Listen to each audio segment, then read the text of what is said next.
নেন ঘটক সাহেব 1000 টাকা। এখন বলেন তো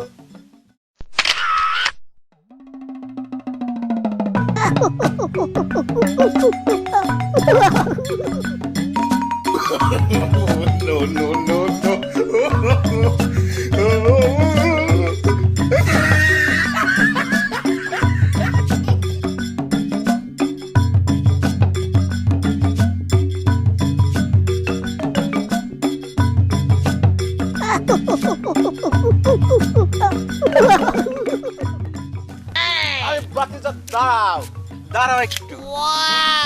এই গ্রামে আব্দুর রহমান আলী সাহেবের বাড়িটা কোন দিকে? সামনে গেলে একটা টাওয়ারের নিচের বাড়িতে। কিন্তু কাকা আপনাকে তো চিনলাম না। আমাকে চিনতে পারলো না ভাতিজা, আমার নাম হলো বিলাস আলী ঘটক। কাকা জীবনে অনেক ঘটকের নাম শুনছি, বিলাস আলী ঘটকের নাম তো শুনি নাই।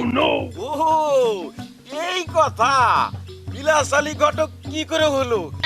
আমি হইলো একজন মেয়ে একজন ছেলে বিয়ে দিয়ে দুজনে চোরা কইরা ঘর সংসারে লাগাই দেই।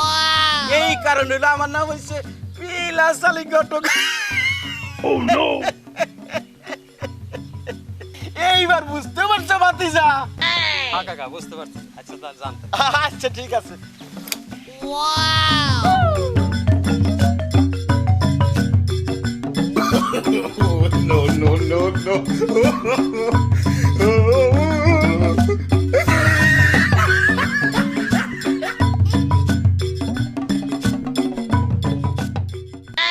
ও রহমান আলী সাহেব, রহমান আলী সাহেব ঘরে আছেন নাকি? একটু বাইরে আসেন। আরে প্লাস আলী ঘটক সাহেব যে চলেন বসে কথা বলি। আচ্ছা ঠিক আছে।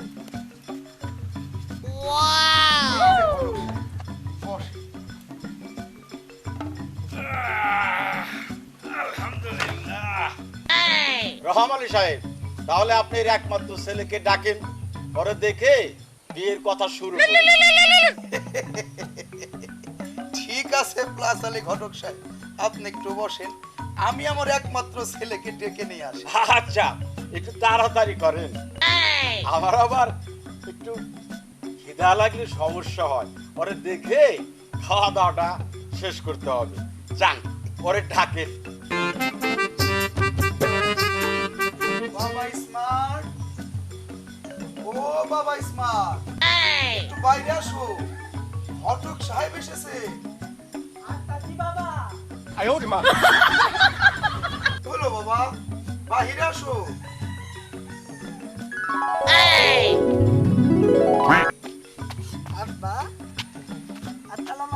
ওয়ালাইকুম আসসালাম ওয়া রাহমাতুল্লাহি ওয়া বারাকাতুহু। বসো বাবা, বসো। No no no no.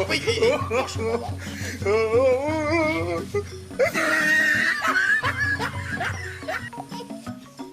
এই যে ঘটক সাহেব, এই হলো আমার একমাত্র ছেলে স্মার্ট। ও যে কি রকম স্মার্ট তা তো দেখতেই পাচ্ছি। এইবার আপনার ছেলের নামটা বলেন আমি শুনি। ঘটক সাহেব, আপনি ব্যাপারটা বুঝতে পারেন না, আমার এই ছেলের নামটাই হচ্ছে স্মার্ট। ও তাই নাকি? আমি তো ভাবছিলাম আপনার ছেলেটা দেখতে স্মার্ট। আরে না, যাই হোক রহমান আলী সাহেব, এবার বলেন আপনার ছেলে স্মার্টের জন্য কিরকম পাত্রী চান? আচ্ছা ঘটক সাহেব, আপনার কাছে আমার ছেলের জন্য উপযুক্ত পাত্রী আছে তো? আছে না মানে হাজার হাজার আছে। আপনি বলেন কোন ধরনের পাত্রী চান? এটা অবশ্যই উঁচু লম্বা এবং সুন্দরী হতে হবে। মোটা মেয়ে চলবে না, অবশ্যই স্লিম ফিগারের মেয়ে হতে হবে। মেয়েটা অবশ্যই অনেক শিক্ষিতা হতে হবে। আর মেয়েটা অবশ্যই কোটিপতি বাবার একমাত্র মেয়ে হতে হবে। এরকম মেয়ে হলেই চলবে, কোনো যৌতুক দেয়া লাগবে না। আমি আবার এই যৌতুক দেয়া নেয়া কোনোটাই পছন্দ করি না। রহম সাহেব, সবই বুঝলাম। এইবার বলেন, বিয়েটা কি আপনি করবেন না আপনার ছেলে করবে? এইটা কি বলেন ঘটক সাহেব, আমি বিয়ে করতে যাব কেন? বিয়ে তো করবে এই আমার একমাত্র ছেলে ইসমাইল। আপনি বিয়ে করলে এইরকম মেয়ে ম্যানেজ করা সম্ভব, কিন্তু আপনার ছেলে এই স্মার্ট আলীর জন্য এইরকম মেয়ে ম্যানেজ করা এই পিলাস আলী ঘটকের দ্বারা সম্ভব না। এইটা কোনো কথা বললেন ঘটক সাহেব? কি মুশকিল, বুঝতে পারছি।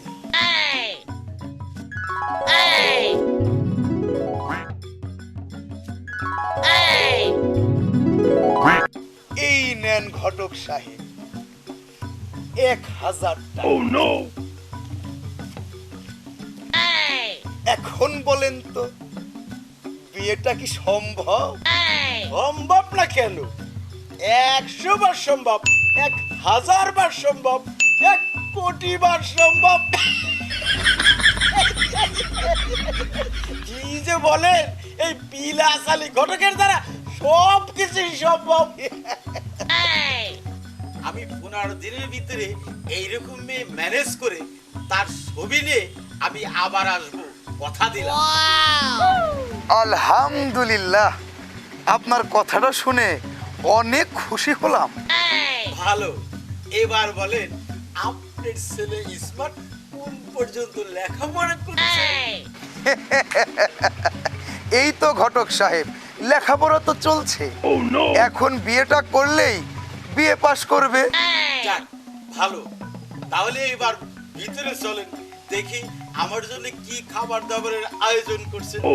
আমার আবার খিদা লাগলে পেটটা চুলচুল করে। ঘটক সাহেব, আপনার জন্য অনেক কিছু রান্না করছি, আপনি খেয়ে শেষ করতে পারবেন না। তাই নাকি? তাহলে এবার বলেন, আমার জন্য কি কি খাবারের আয়োজন করছেন? আপনার জন্য পোলাও রান্না করেছি।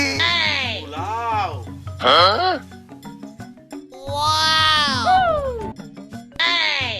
গরুর মাংস রান্না করেছি। গরুর মাংস?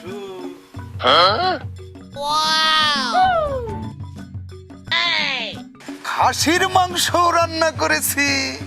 হাঁসির মাংস?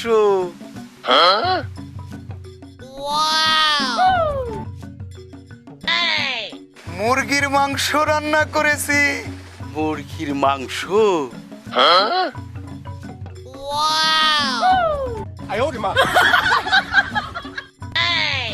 সেমাই রান্না করেছি। সেমাই রান্না করছে?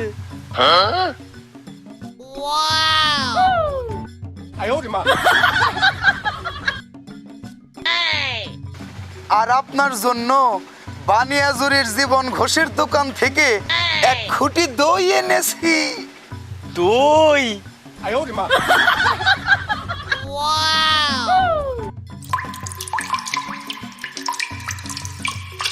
ঘটক সাহেব, খাবারগুলোর নাম শুনেই তো দেখি আপনার জিভ থেকে জল বেরিয়ে আসছে।